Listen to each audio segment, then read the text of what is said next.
وجثوت عند قبور أحبابي وأعينهم مصابيح القبور وجثوت عند قبور أحبابي.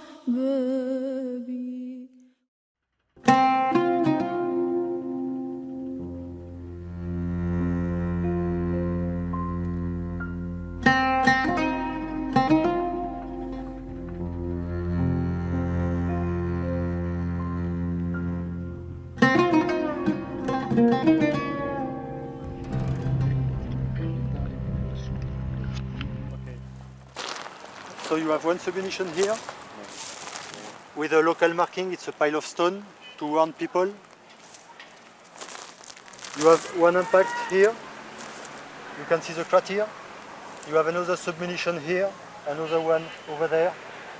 So it's quite heavily contaminated here. Oh, it's not only in olive groves, it's in all the village. All submunition has been scattered through the village, and we found them absolutely everything. Here we are in olive trees, but we found in a house, on the roofs, in gardens, everywhere. Very dangerous because it's a very sensitive submunitions, and mainly 30% of them do not explode when they reach the ground, and a lot of kids or people want to remove or to play with. They don't know what is it. They take them, they play a little bit with, and when the submunition explode, usually when people is killed and people around are injured. In July 2006, war reared its ugly head once more in Lebanon when Hezbollah fighters stole across the border and kidnapped 2 Israeli soldiers. Israel's response was immediate and furious.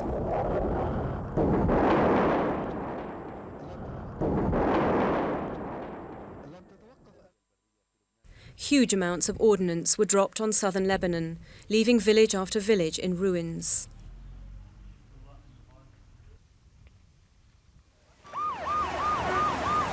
Hezbollah responded by firing hundreds of rockets into civilian areas of northern Israel.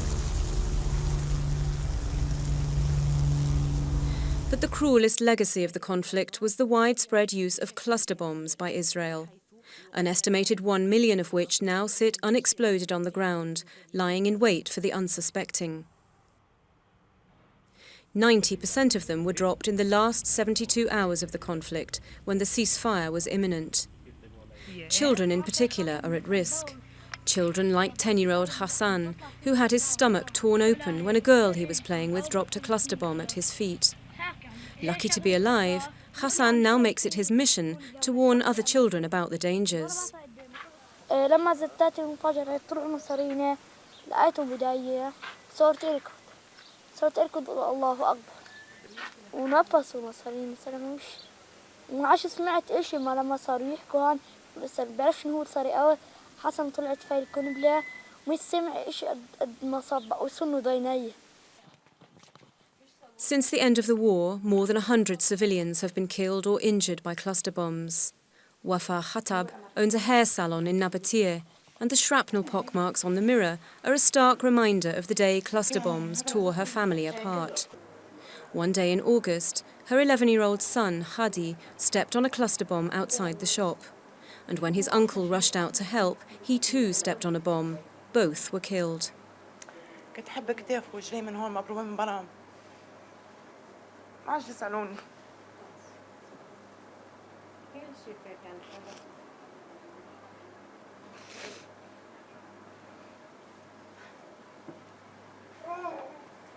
All of South Lebanon is contaminated.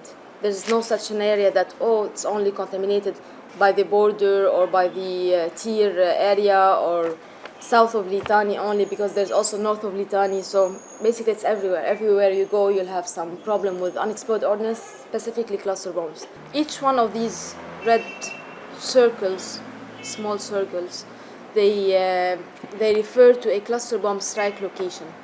And basically we're sending teams to to different areas to do the clearance, but we're trying to focus on agriculture at the moment, because people already lost a lot, and there's loans and there's debts, and this is their main source of living. Cluster bombs are not just putting lives at stake, but livelihoods too.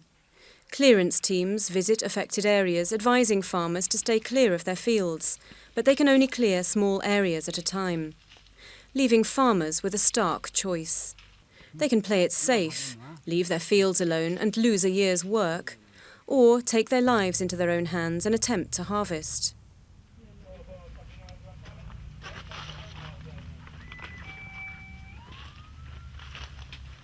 Fields like this banana grove are being cleared by mine action groups, but teams can only work as fast as the environment and resources allow.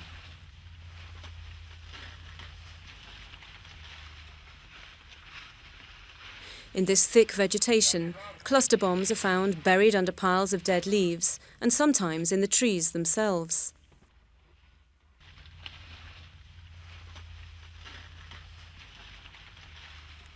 Instead of waiting till clearance teams turn up, many farmers are going into the fields and picking up the bombs themselves. Like many farmers, Hussein al-Kheshiu is under the false impression that there's a safe way to clear the land of the unexploded bomblets. He and his workers have collected dozens, miraculously without injury. سألنا إنه بكتيمة على مهلك وتحطها على مهلك وإلا بتفجر فيك وكذا. قعدنا نضب ونجمع لحتى نحمي الأولاد. وخفنا على الأرض كمان بدها شغل وبدها عمل ما نسترجي نفد عليها كل الرزق راح وخرب وما قدرنا نعمل شيء. The financial burden on farmers is huge, and those who don't want to clear the land themselves are paying others to do it. Bahjat Abdallah has been organising help for farmers to clear their land by finding day labourers to take on the work. $3 a cluster is the going rate. في عمال من اللي بيشتغلوا معنا بالبساتين.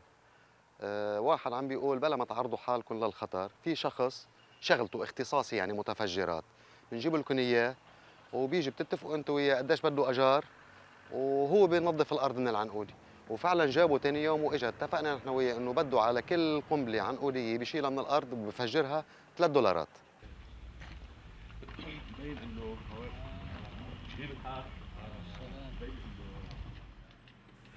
But it was only when his friend Saleh Krisht was injured that Bahjat realised just how dangerous cluster bombs really are.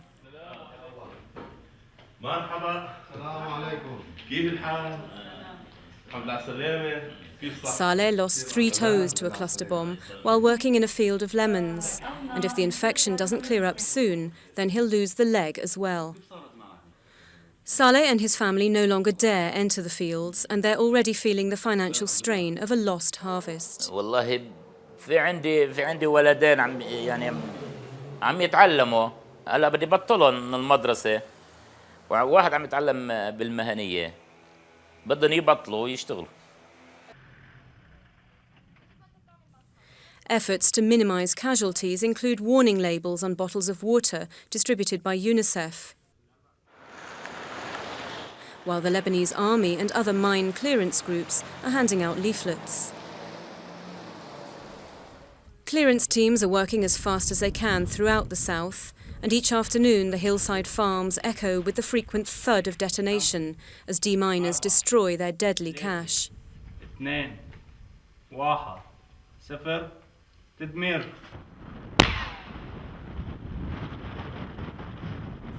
But even by the best estimates, it'll take until the end of 2007 to clear all the cluster bombs from the fields of southern Lebanon. And until people can go back into their fields without fear, their normal life will remain a distant dream.